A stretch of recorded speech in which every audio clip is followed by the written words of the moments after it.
Very scary true neighbor horror stories.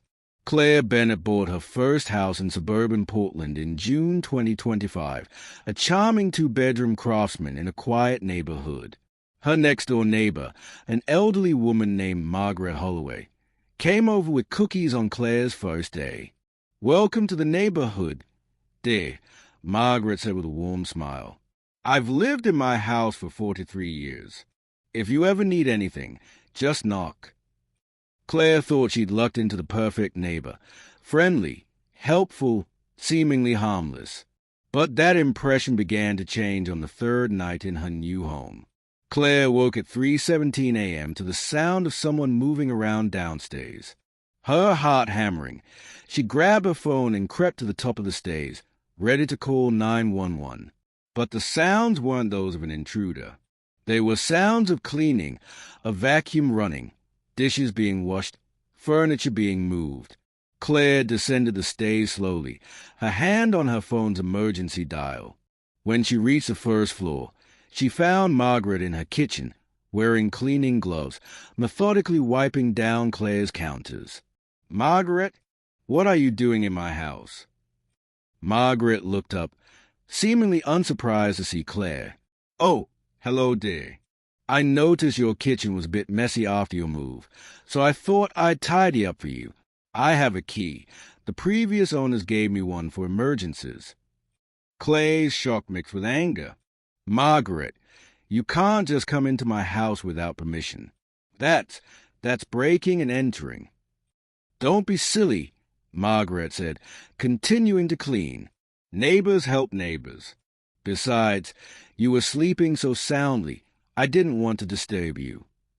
Claire held out her hand. "Give me the key. Now." Margaret hesitated, then pulled a key from her pocket and placed it in Claire's palm. "If you insist, though I think you're making a mistake. Living alone as you do, you'll need help sometimes." After Margaret left, Claire immediately changed all her locks. She considered calling the police but decided against it. Margaret was elderly, clearly had some boundary issues, but probably meant no real harm. Claire would just keep her distance. But keeping distance from Margaret proved impossible. Over the next week, Claire saw Margaret constantly. She'd be watering her garden when Claire left for work. She'd be checking her mail when Claire returned home. She'd be taking out trash when Claire went for evening walks. And Margaret was always watching, always smiling that same warm smile that now seemed less friendly and more predatory. Claire's mail started going missing. Small things at first, catalogs, advertisements. But then her bank statements vanished, along with her new credit card. When Claire confronted Margaret, the elderly woman seemed hurt. "Why would I take your mail, dear? Perhaps it's being misdelivered. I'll keep an eye out for you." Claire set up a doorbell camera. The footage showed Margaret approaching Claire's mailbox several times throughout the week, but the angle wasn't clear enough to prove she was taking anything. When Claire showed it to the police, they said there wasn't enough evidence for charges. "She's just a lonely old woman," the officer said. "Maybe try talking to her, setting clear boundaries." But the boundaries Claire tried to establish only seemed to make things worse. Margaret would stand in her yard, staring at Claire's house for hours. She'd knock on Claire's door at odd times, 11 p.m., 2 a.m., 5 a.m., claiming to hear strange noises and wanting to make sure Claire was safe. Then Claire's cat, Luna, disappeared. Claire had adopted Luna just weeks after moving in, and the cat was strictly indoor only. But one morning, Luna was gone, and the back door, which Claire was certain she'd locked, was standing open. Margaret found her that afternoon. All claimed to. She knocked on Claire's door holding Luna, who was dirty and clearly distressed. "I found her wandering in my backyard," Margaret said. "Poor thing must have gotten out somehow. You really should be more careful. Dear, there are coyotes in this area. A small cat like this wouldn't last long." Claire took Luna and shut the door without thanking her. That night, she installed additional locks on all her doors and a security camera facing her backyard. If Margaret was getting into her house somehow, Claire would have proof. The cameras revealed something far more disturbing than Claire expected. Every night at 3:17 a.m., the exact time Claire had first found Margaret in her house, Margaret's back door would open. Margaret would stand on her porch for exactly 3 minutes, staring directly at Claire's bedroom window. Then she'd return inside. But here's what made Claire's blood run cold.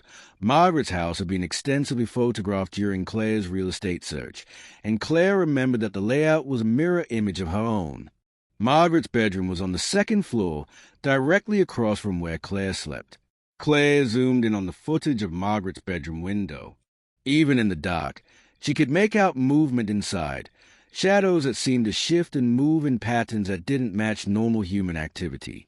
Claire did what any reasonable person in the digital age would do. She Googled her address and her neighbor. What she found made her want to pack up and leave immediately. 13 years ago, Margaret's husband Thomas had died in their home. The obituary was standard, listing natural causes as a reason. But Claire found a cache forum post from a crime enthusiast website. A user had claimed to have inside information about Thomas Holloway's death, that he'd been found mummified in the basement, dead for approximately 3 months before discovery, and that Margaret had continued living in the house the entire time, acting as if nothing was wrong. No charges had ever been filed due to insufficient evidence that Margaret had caused his death or deliberately concealed it. The official story became that Thomas had gone to the basement for some reason, suffered a medical emergency, and Margaret, who was hard of hearing and had mobility issues, simply hadn't known he was down there. But the forum post had included a detail that wasn't in any official report. Thomas's body had been found positioned in a chair, facing the wall that adjoined Claire's property, and the wall had been covered in photographs.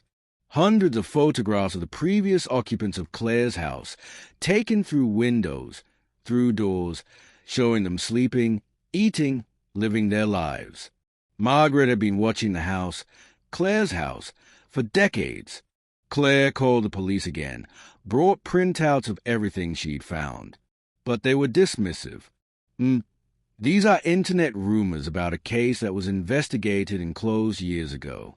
Unless Mrs. Holloway is directly threatening you or breaking the law, there's nothing we can do.